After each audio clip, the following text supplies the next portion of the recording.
This is VOA Africa.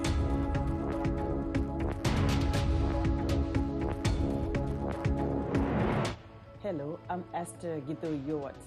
It's Tuesday, June 15th. Welcome to Africa 54.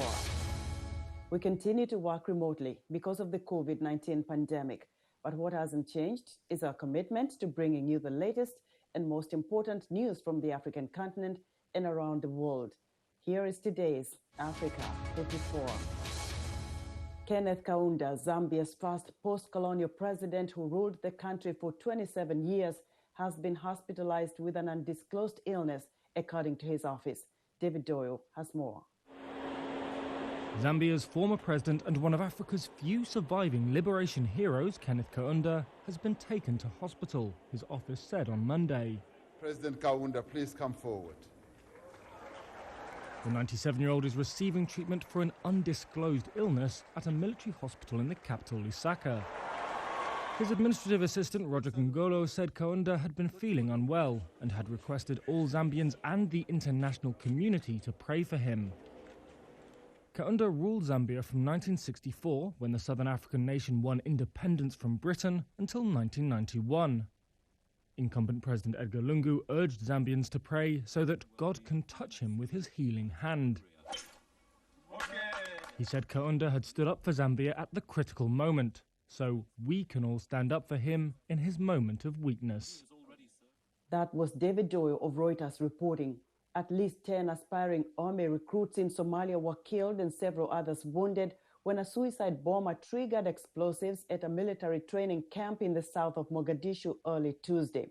Two security sources told VOA that a man disguised as a military recruit detonated a suicide vest. The bomber mingled with recruits at the entrance of the camp, according to a military officer who did not want to be identified because he was not authorized to speak to media. In past years, pilgrims and tourists have flocked to Axum, a holy city in the Tigray region of Ethiopia. Today, many of its streets are quiet and many businesses are closed due to more than 7 months of war involving the national government and a regional political party that led the ruling coalition for 3 decades. Continuing battles in the countryside are deepening a strain on the city. VOA's Heather Murdoch has the latest. For Ethiopian Orthodox Christians, more than 40% of the country's population and most of the people in the Tigray region, Axum is the holiest city in the world. They believe it to be home to the Ark of the Covenant, or original 10 Commandments, and the birthplace of Ethiopian Christianity. I come to church to receive forgiveness. God will protect the Ark. But after more than 7 months of war, many worshippers here are displaced families from the countryside. War victims continue to flood the hospital.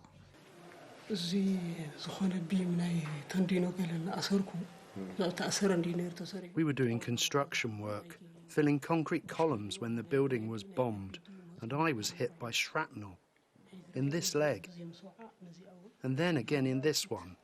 Hospital administrators say besides those injured from battles, mortality rates in the region are going up because healthcare centers are damaged and or looted, and many roads to hospitals in the main cities are cut.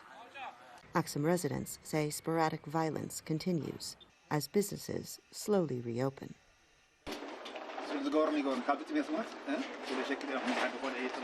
If we do not open our shops, we may die from hunger. Things are changing in this war.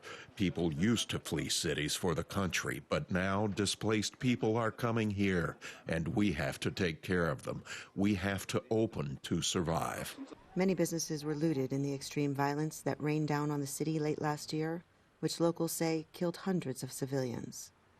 And fighting continues between soldiers of the Ethiopian Defense Forces and the Tigray People's Liberation Front, or TPLF. Eritrean soldiers are fighting in support of the federal military, and both sides have militias in the fray. The violence began in November 2020, when TPLF forces attacked federal military bases in Tigray, and Ethiopian forces swept through the region. Thousands have been killed, and millions have been displaced. And while the government says Tigray is in the process of recovering, Many locals say their security and economic situation are deteriorating. Heather Murdoch, VOA News, Axum, Ethiopia. Small and medium-sized businesses are reeling after the Nigerian government's suspension of Twitter, which was announced after the social media giant removed one of President Muhammadu Buhari's tweets. Neka Chile explains. Ogechi Egemonu says she was selling more than $1,200 worth of watches, shoes, and handbags on Twitter every week. That was until the Nigerian government indefinitely suspended the social media site. I feel very, very distraught. Like, I feel really, really disorganized. Now, the Lagos-based entrepreneur says she doesn't know how she will cope. I've been trying to build this platform. I've been trying to put my best, be consistent. They said, do this, post more, talk to more people. I've done everything I needed to do, but then I was able to do that because I had the platform. Nigeria's government suspended Twitter on June 4, 2 days after the platform removed a post from President Muhammadu Buhari that threatened to punish regional separatists. The decision has left small and medium-sized businesses reeling. Research firm NOI Polls estimates 39.6 million Nigerians use Twitter, 20% for business advertising, and 18% to look for employment opportunities. The suspension was among complaints from people who took to the streets on Saturday, including activist Yaki Ferrari. The federal government and the rulership of Nigeria is so dumb that they have forgotten the economical value of Twitter. Dumeibi Eke, research analyst with the financial derivatives company, said young Nigerians, among whom there is a 45% unemployment rate, would be hit hardest. We're looking at potential loss in their revenue, looking at potential loss, and then the ripple effect would be on output growth, because if manufacturing sector is affected, if businesses are affected, if trade sector is affected, we're looking at potential, decline in economic growth. Information Minister Lai Mohammed last week said that all social media sites must register a local entity and get licensed to operate. He cited the complaints over loss of money as proof that the suspension was working and said that other sites are still available. Neka Chile of Reuters with that report. Ivory Coast was the first country to start vaccinating against COVID-19 under the COVAX initiative. But putting shots in the arms of people has not gone without a hitch. VOA's correspondent Mariama Diallo checks on how the country's vaccination effort is doing 3 months after the start of the campaign. The first doses of the AstraZeneca vaccine arrived in Ivory Coast in late February. By March 1st, the country started vaccinating, an effort made possible by the COVAX scheme, a program co-led by the World Health Organization, Gavi, the Vaccine Alliance, and the Coalition for Epidemic Preparedness Innovations. UNICEF oversees procurement and delivery. Kwaku Epa is an immunization specialist with UNICEF in Ivory Coast. What COVAX is doing is to make sure the vaccines are available in quantity and quality to help countries attain herd immunity, stop the disease, and if possible, go back to the normal lives we knew before. So far, the country has used the more than 500,000 doses delivered through the program. Additionally, it was able to secure more vaccines from other nations, including India and France, bringing the total doses to nearly 730,000. The vaccination rollout didn't take place without challenges. However, the country's head of public hygiene says the average Ivorian went through 3 stages in their thinking about the vaccine. Le premier état, c'est l'état de dire je refuse, je veux pas la vaccination. In the beginning, most people didn't want to take the vaccine because there was some fake news in social media that the vaccine was going to go through an experimental phase on Africans first. People were very reluctant.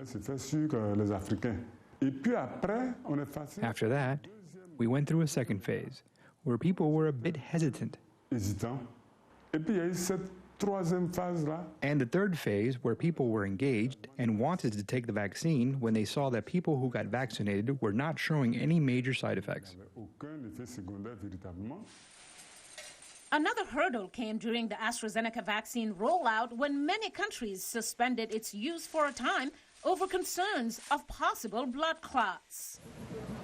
As of June 9th, the Ivory Coast has over 47,500 COVID cases with more than 600 deaths and has vaccinated nearly 607,000 people, according to the country's Ministry of Health and Public Hygiene. De vaccination, qui était le Parc des Sports.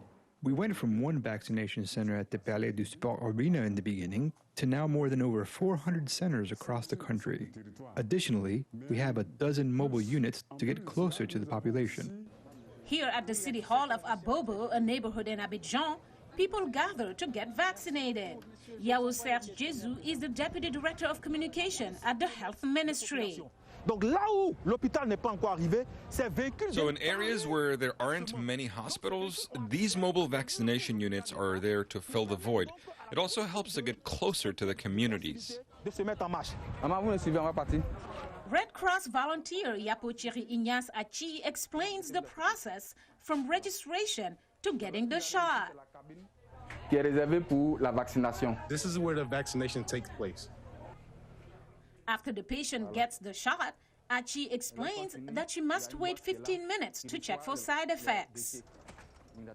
Meanwhile, another resident enters the truck and receives the shot as well. Here is how they both reacted after getting the vaccine. I came to get vaccinated to protect myself and others, and I wasn't scared. I came in around 2 or 3 in the afternoon, waited a little, but the most important thing is that I was able to get vaccinated. Many Ivorians, however, still say they will not get the shot. No, I will not take the vaccine because I'm afraid that it might be dangerous for my health, so I will not do it. I don't know anyone close to me who died from the virus, so I don't think the coronavirus exists in Côte d'Ivoire.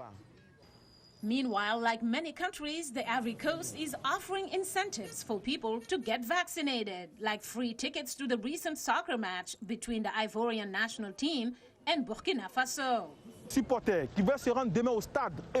We just asked all the fans to get vaccinated, and with their vaccination card, they get to see the match for free. It's a concept we just started, and people have been responsive.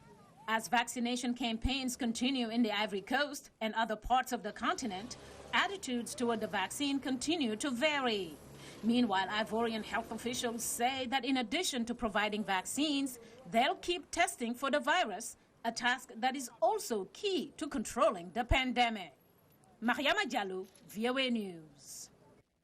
Would like to hear what you think about Africa 54. Join the discussion on Facebook. Our address is Africa 54. We're also streaming our broadcast live on Facebook. Please watch and share our show with your friends. Also, check out our headlines 24/7 on voaafrica.com. Still to come, addressing the burden of hearing loss in Africa. We'll be right back. Join us for the next Straight Talk Africa. We'll explore the politics of mental health. What do our cultural attitudes towards it say about the societies we live in? We'll bring you the stories of refugees in Uganda who are speaking out about their mental health, and we'll have expert analysis on why African governments need a long-term agenda for mental health care. Join me, Haiti Adams, on the next Straight Talk Africa. Health, wellness, sport, beauty, medical breakthroughs. Healthy Living cares about your well-being. What are the main health concerns in Africa and around the world? Find out the latest on coronavirus. Connect with our experts and ask them questions. How long does the virus stay? Join me, Linor Moudou, in Washington, every week on Healthy Living, right here on VOA.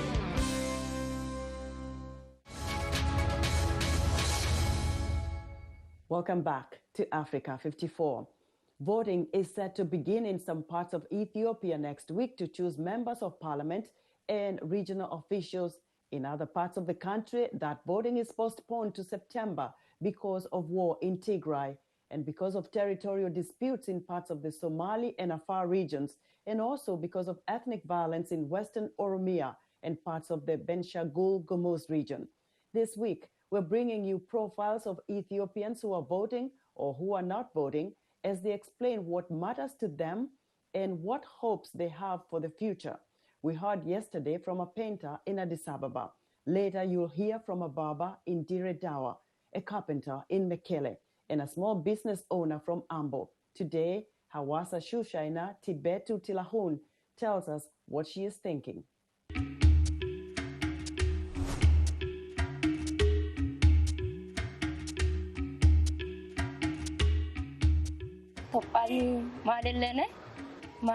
For me, Ethiopia means my identity and my pride. It is also my happiness. I don't have many challenges. However, there is a weather. Sometimes it is sunny and at times it is rainy. And I must leave my work area when it does rain. For instance, now I am sitting under the sun. I think if I could get a better workplace, it would be wonderful. In life, there is always some sort of hardship. We are human. And hardship is granted. There are times where there are no customers.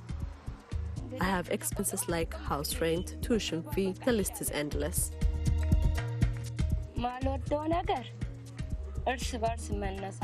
What I don't like that we are hindered from working and sustaining ourselves for the reason that we are against each other, saying, I am from this or that ethnic group.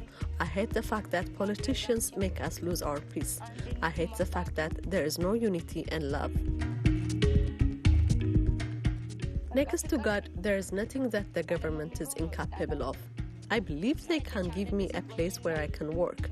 I would be glad if they could give me a better working place. I think they can.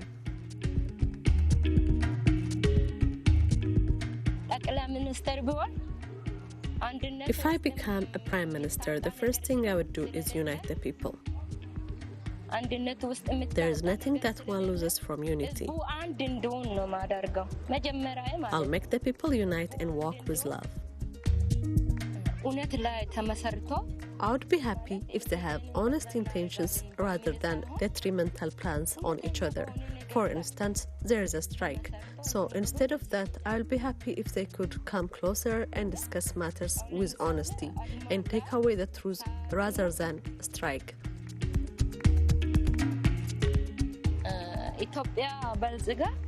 I wish Ethiopia to unite and prosper. For example, I wish people who migrate from here could stop fleeing. Instead, I wish for Ethiopia to prosper and for people from other nations to come here.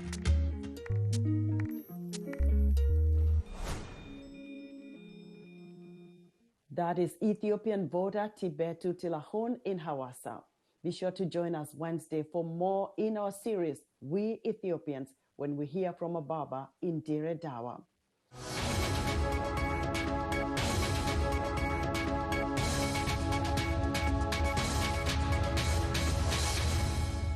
For more than a year, the global community's attention has been focused on the COVID-19 pandemic. Now, observers say millions of people worldwide who suffer from disabling hearing loss need more attention. The World Health Organization projects that 2.5 billion people will have some degree of hearing loss by 2050. About 80% of people with disabling hearing loss live in low and middle income countries. The burden of hearing impairment is higher in sub-Saharan Africa than elsewhere in the world. Africa 54 health correspondent Linomu Du spoke to Dr. Ambroise Wonkam, medical geneticist and principal investigator for the Hearing Impairment Genetic Studies, High Genes Africa Project. Dr. Wonkam is an assistant professor in the Division of Human Genetics at the University of Cape Town, South Africa. In the United States, 1 child out of 1,000 will be born deaf. In Africa, it's much higher. It's up to 7 in 1,000 in Nigeria, 6 in 1,000 here in South Africa. And we estimate that in high-income countries like in the US, for example, 50% of children that are born deaf are because of a genetic cause. In Africa, our estimation is around 30%, so there is a lot of environmental cause, specifically meningitis, that lead to deafness. So, but our focus is on genetic cause. Our study have shown that 90% of children that are born deaf are born from hearing parents. During your research, what did you find in terms of the probable cause? I know you talked about environment.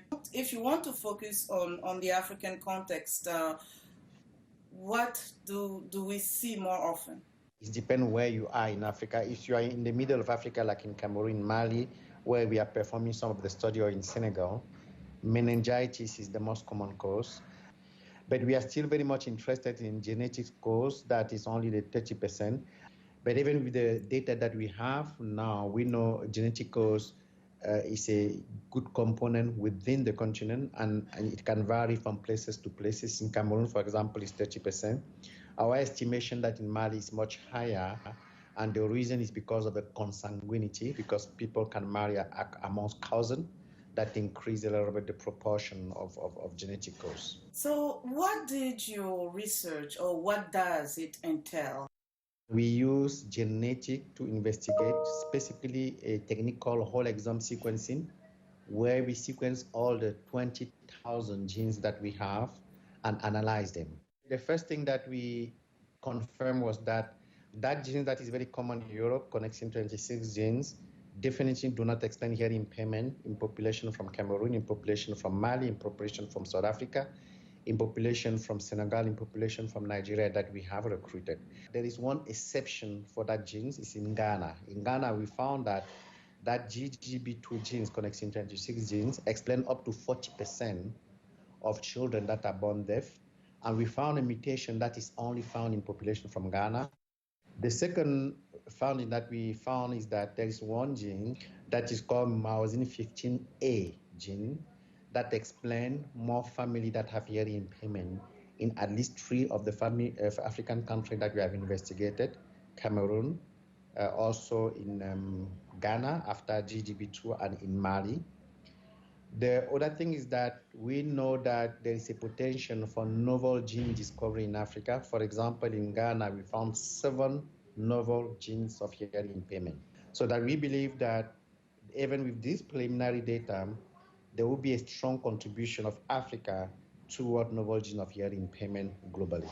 What can you say in terms of the sort of impact that such research can have in prevention of deafness on the continent? Is it even possible to talk about prevention? The real life of patient is more than genetics, it's the impact on family. So when we had the first meeting, we realized that we did not plan to have someone that can sign. So the first barrier that we found was language. The second barrier that we found was a high level of stigma. Most of these families are perceived, or individuals are perceived, like having intellectual disability, which is not the case, because in most of the cases, they have just hearing impairment or nothing else. The third level of difficulty we found was that the school for the deaf was not accessible to most families and most children. The children need to be screened for hearing impairment at birth. So that's really the most efficient thing that needs to be done. Is that available? No. In the public sector, there is no newborn screening for hearing impairment. Depending on the level of hearing impairment, external hearing aid can be provided. It was not accessible. In South Africa, generally, yes, but in the other African countries, no. But there have been some progress. For example, we found some group in South Africa specifically that can use smartphone to test for hearing impairment even early in childhood. Anything you'd like to add before we wrap? Remember that there are many epidemics out there, and hearing impairment is one of them. It's a silent epidemic because no one talks about it. There's little intervention of it. And there are many families, many patients, many individuals that are in the corridor of desperation because the public and the public officers have not yet provided enough policy and action to alleviate the burden of hearing impairment in many families, particularly in Africa. Professor Ambroise Wonkam, thank you so much for your time. Thank you very much for your invitation and to give an opportunity to speak a little bit of our work to the global audience. The Hearing Impairment Genetic Studies in Africa is under the Human Heredity and Health in Africa program, which supports population-based studies to better understand how the link between human genes and environment influence disease susceptibility, development, and prevention. US President Joe Biden is meeting with European Union allies Tuesday ahead of a highly anticipated meeting with Russian President Vladimir Putin. White House correspondent Patsy Widakuswara reports from Brussels. Following the G7 in Britain, another meeting to strengthen transatlantic relations, this time at the summit of the North Atlantic Treaty Organization in Brussels. The 30-member countries reaffirmed the military alliance that binds Europe and North America. Especially at a time when authoritarian regimes like Russia and China challenge the rules-based international order. U.S. President Joe Biden is using the Monday NATO summit as well as the EU summit on Tuesday to shore up support in dealing with Beijing and Moscow ahead of his Wednesday meeting with Russian President Vladimir Putin. Russia and China are both seeking to drive a wedge in our transatlantic solidarity. We're seeing an increase in malicious cyber activity, but our alliance is a strong foundation. While allies agree they must stand firm against Moscow's activities, including cyber attacks, election meddling, and expansionist ambitions, there is less consensus in how to deal with China.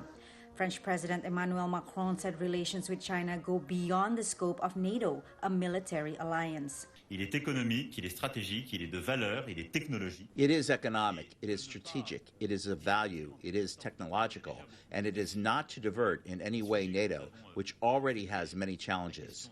Still, European leaders were united in welcoming U.S. President Joe Biden's commitment to multilateralism after 4 years of the America First doctrine under former President Donald Trump. At one point, Trump called NATO obsolete and complained that the U.S. was paying too much for the alliance. Weil wir doch ein neues Kapitel aufschlagen konnten. We were able to open a new chapter with the newly elected American President Joe Biden, who made it very clear right from the start that the United States of America has a clear commitment to NATO. The alliance adopted NATO 2030, a consultation mechanism to face growing global competition and more unpredictable threats, including the pandemic and climate change. There are still contentious issues on the table, and this summit was the starting point of a reflection process that will lead to allies agreeing on renewing their strategic concept, which is basically their roadmap in terms of what they want to do together. Leaders discussed U.S. and NATO troops withdrawal from Afghanistan scheduled by September 11th this year. Biden also met with Turkish President Recep Tayyip Erdogan. U.S. relations with Turkey are strained, particularly after Ankara's purchase of Russian S-400 missile defense system, support for Azerbaijan in the 2020 Nagorno-Karabakh war with Armenia, and military offensive in Syria. Biden meets EU leaders Tuesday before heading to Geneva to meet Putin. He is as they say, when you used to play ball, a worthy adversary. From Brussels, Patsy Widakuswara, VOA News. That's our show for today. Be sure to watch Africa 54 on our website at voaafrica.com. From all of us here in Washington, we thank you for watching.